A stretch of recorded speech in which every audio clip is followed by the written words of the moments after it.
Hey, what's up, everybody? It's BDO44 coming at you with another video. All right, so talking Lakers right now. A couple of injuries going on. Nothing too crazy, but enough to talk about. For the Lakers, we got Malik Monk, who's going to be out with a growing injury, and we got THT, who's got a sprained thumb. I believe it's his right hand, definitely his shooting hand. So this is what we got going on. We do have the Phoenix Suns this evening. The Lakers will be playing them in the preseason game again. Preseason seems to be the same three teams in rotation. We're going to just run out there. I believe we're going to have all three of the big three are going to be playing tonight. I'm not certain about that, though. But we know who's not playing. So we know for a fact that right now the Lakers are just basically trying to figure out who the two guard is going to be. And the rotation in general, but mostly who is our two guard? Who is going to be the guy that we have out there to be reliable in that starting lineup with the big three? Will it be one of the guys that are veterans, like Wayne Ellington or Kent Bazemore, or are we going to go THT? We're going to go Kendrick Nunn, obviously Malik Monk, or even Austin Reeves is also in that conversation. So it's going to be a nice little battle. For me, looking at the team right now, I'd still lean on just to start the season to be safe. Kent Bazemore, you can't go wrong with his length. He's not super young and he's not super old, so he's one of the more balanced guys that we have in terms of age and what he can bring to the table. And ultimately, he's the best two-way player of the guards. All the guards are either really good offensively or really good defensively or really, really, really young if they're good at both. Like a guy like Austin Reeves, I look at, he's good at both. He's actually a two-way guy. I saw some things in this preseason defensively that made my eyes go, whoa. Very smart defensive player, very smart offensive player. So if you're asking me what skill set and who I would actually want starting, probably is the Austin Reeves, just based on what I know he can do. But his body's not ready for that.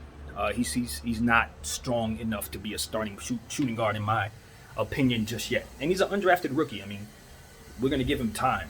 But it would be great if he was in year 3 right now, because he's definitely the player that I'd want starting. He's just smart, man. When you have a bunch of superstars on the floor, besides shooting and just natural offensive talent, what you want is somebody who's really, really heady. So they're not going to have any lag whatsoever when those three superstars are doing their best out there. They don't need somebody lagging. They don't need somebody they can't trust shooting the ball. They don't need somebody out there who's going to be missing on defensive assignments, things like that. From what I've seen, Austin Reeves is sound in that way. Very, very sound in the things that you need him to do in its most basic sense. Plus, being a ball handler who can hit open shots, being a ball handler who can pass to others, it just makes his skill set even more valuable in the sense that he's the most fluid of the guards, in my opinion. I look at Kendrick Nunn, not that great defensively. Poor ball handler, in my opinion. Instant offense, though, definitely somebody I trust to score the ball. He's going to have some big games where he goes for 25 and 30. But there's also going to be times where the offense is going to be stagnant because he's not looking to pass to anyone. The defense is not going to be that great because he's not that great of a defender. So he's limited in some ways, and we respect that. But we know when he's on, he's somebody who can stretch the floor for us, who's going to get to the line, make his free throws, and be a very sound scoring punch for our team at a consistent basis we expect. So being that there's not a lot of pressure on him to score a lot, we think that he's going to be a fantastic piece for us. But as far as him starting, not for me. Even though I'm comfortable with him at my mid-level exception, I'm not going to lie to you. I do believe his scoring ability and his youth is going to help us. So I'm not mad at us using the mid on him, but he's definitely not starting for me. Not after what I've seen early on. He's just going to need to kind of play a role on this team, and we'll utilize him, I'm sure. But he's not great enough defensively, nor is he great enough IQ-wise to have out there. Not yet. Nah. And that's cool because I think a lot of guys who are coming in now, they're going to be better when they leave here. They're going to be better going into next season or whatever the situation will be. Playing with these guys, playing on this team with all these smart players and all this fantastic coaching, guys are going to get better. Kendrick Nunn's going to be a better guy leaving here than he was when he came in. I believe Malik Monk's going to be a lot better when he came, later on and right now, etc. So, a lot of the concerns that I have about the players and things that I've seen in the preseason, I don't expect them things to continue. I think those guys are going to improve, and I think they're going to look good out there once they get acclimated into what it is that the Lakers are about. So I'm not worried, but I am assessing just like everyone else. And right now, for me, Austin Reeves is the most sound two guard we have on both sides of the floor. For me, Bazemore is the guy. Bazemore because I trust him. He's older, but I know his limitations as well. He's his upside. He's who he's going to be. So you understand that, and you kind of just appreciate him in a vacuum. But in terms of upside, where a guy's headed, what he can ultimately become, I'm an Austin Reeves guy at this point. I really believe in his game and what he's bringing to the table. I like that he can hit open shots, etc. Another guy that I really like on this roster, and I haven't mentioned enough about, is Shawnee Brown. Shawnee Brown is a guy who's coming in and doing the right things. And granted, it's been a lot of kind of fluky because some of the stuff that's happened out there has just made it so that, he's had inconsistent minutes. It was a situation where it was kind of funny because coach was trying to pull him off the floor and he kept doing great stuff and couldn't get him out of there. So it was one of those situations where this is somebody who's just in the mix trying to find his way on this team. But just like Austin Reeves, in my opinion, the team simply is a better squad with Shawnee Brown on the floor.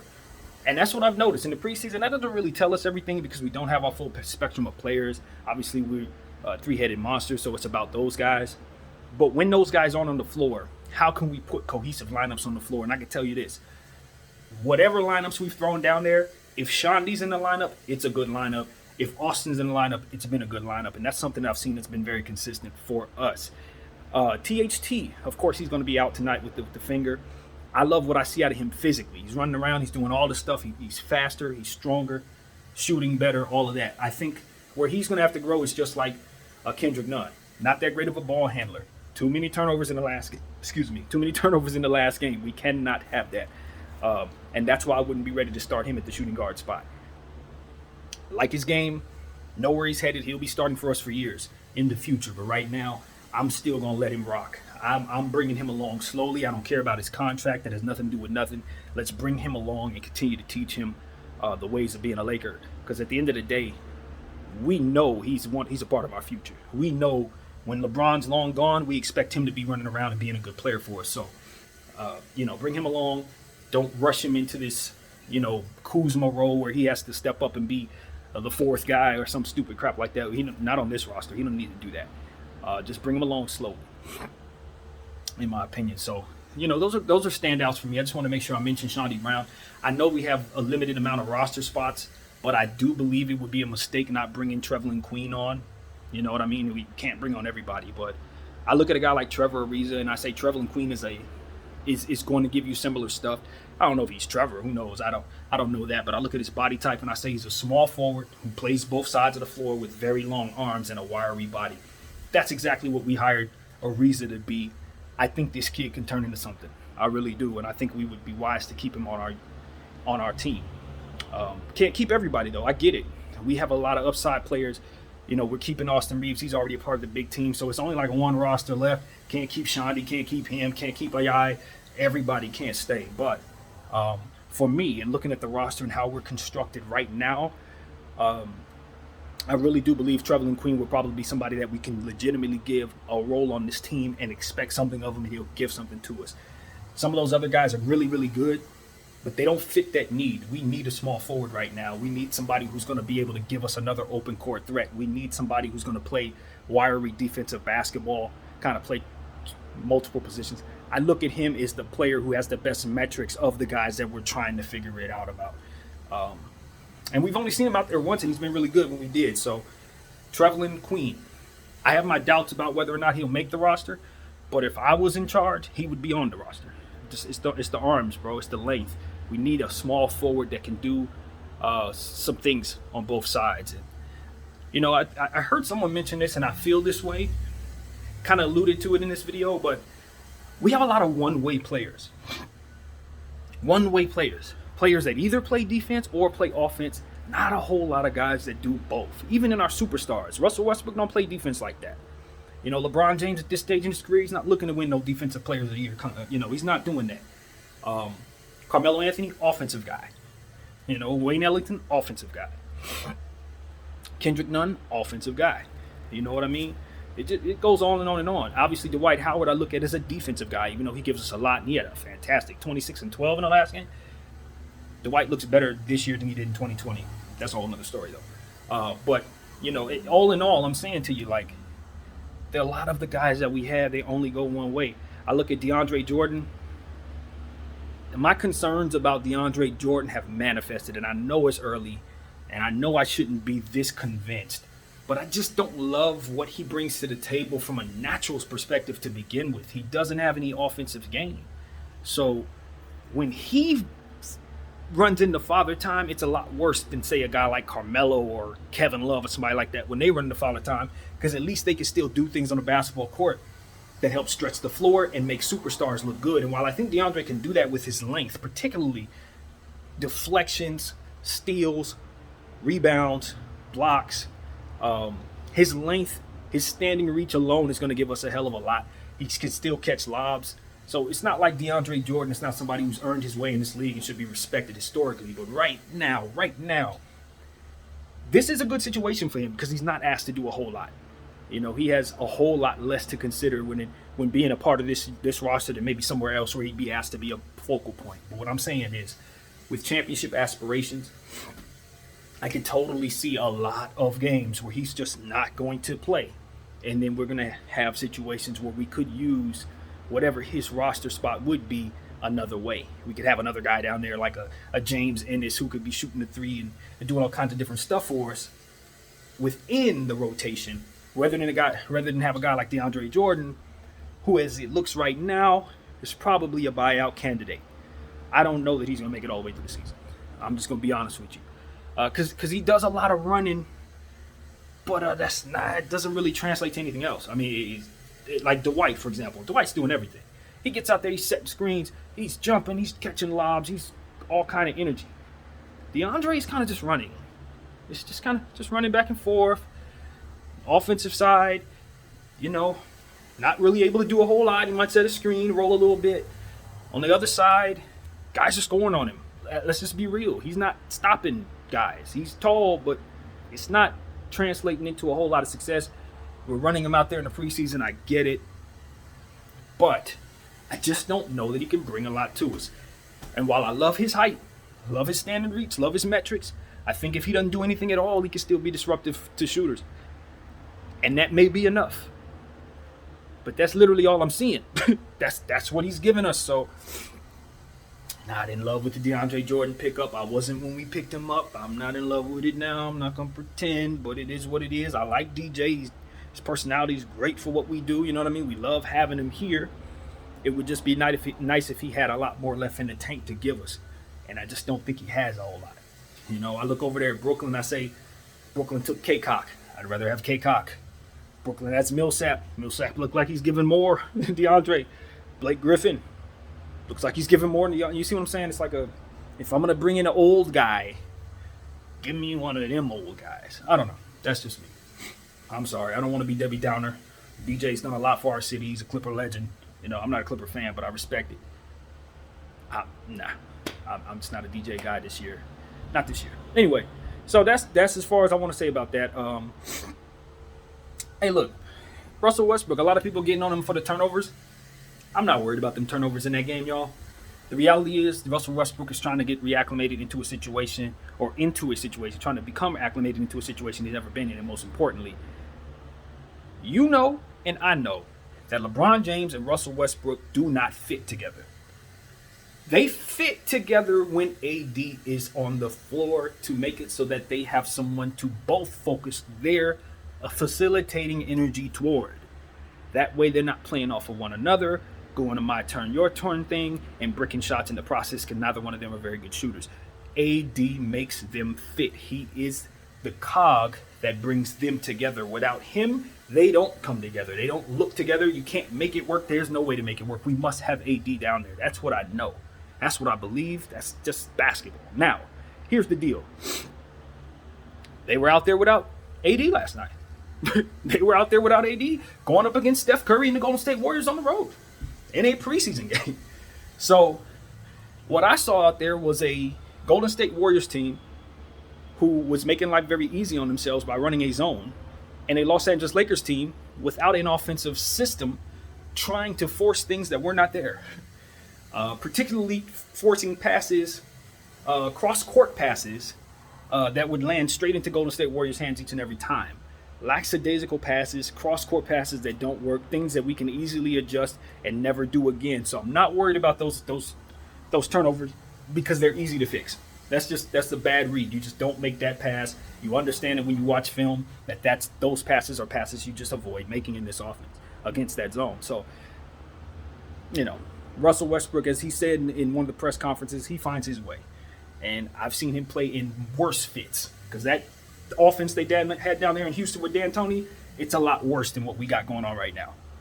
And he had to find his way in that. So, and then also when KD left and they brought in Oladipo, similar kind of situation, to be honest with you, because Oladipo's a non-shooter. He made that work. He put up triple doubles that year. He was fantastic that year. If I'm not mistaken, he won MVP that year. So Westbrook will find his way. I'm not expecting him to be as explosive as he used to be. He's not OKC Westbrook. I do see some father time there. But that's not what we're worried about. We just want him to be aggressive. He doesn't have to be as explosive as he's been in the past. He just needs to be continuing to be aggressive, continuing to go downhill and put pressure on the defense. Now, some of his early mid-range jump shots that he likes to take, they're not going to be good possessions for this team. And he's going to, that's a habit and a weapon that he's used in his career for a long time. And I think that's going to be one of the biggest adjustments that we're going to ask him to make, is to cut that shot to a minimum. Because he likes to do it early in the shot clock. He'll come down in transition and we'll take a mid-range J, or he'll come down, with the offense running and he'll just jack up an early shot clock J. It just doesn't make for good possessions. It never did. When he did it with OKC, it would kill their possessions. When he did it elsewhere, it didn't work there either. But with us, it's different because of what it is that we're about and how LeBron James teams are run. That's just a shot we don't need. We don't shoot early in the shot clock like that. No, especially if it's you taking the ball off the rim and going down the other way. That's guys running for no reason. That's no ball movement. And if you brick the shot, that's a lost possession. So that is not a winning shot, in my opinion. It's not. It's a shot that he's made. It's a good statistical shot. He can make it. He can catch defenses off guard and things of that nature. But it's not good for what it is we're about, period. So those are the little things that I'm noticing. He's going to have to, just kind of work into the equation to give us quality possessions. And that's what it's about. Take possession seriously with this team. That's one of the criticisms that I've had of Russell Westbrook in the past. It's just because you can do something and you're thinking really, really fast and you're moving really, really fast does not mean that gives us the best way to manage our clock and to get the most out of each and every possession. And championships are won both on the defensive end and in sound quality possessions. We don't care about missed shots, just so long as the plays that we were looking to execute are run to perfection. If the shot falls off the ball, fine, we go for the rebound and we play our game that way. But we don't want early shot clock shots. We don't want stagnant plays where guys are looking open shot shooters off. Saw a lot of that with our guards in these preseason. Selfish play. We're not used to that.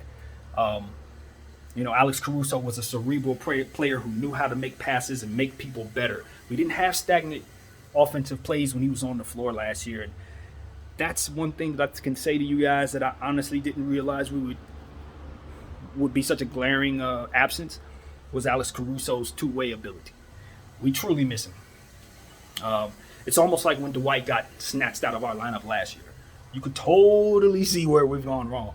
I love what we have in our guards, and that's why I'm so enamored with Reeves, because I think he does bring us some of what Caruso does on a lesser scale, lesser athleticism, better shooting.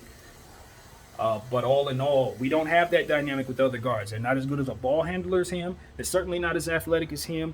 And they're nowhere near the defender he was. So we lost a lot with that dude leaving out the door, and I didn't put enough emphasis on that in this offseason. But I'll tell you right now, we miss AC bad. But we do have some guards that can shoot better than him, so hopefully it translates offensively. But defensively, we are a significantly worse team on the perimeter. Significantly. Which is why I'm screaming for Trevelin Queen, which is why I'm hoping that the Lakers, we'll consider that type of length, man.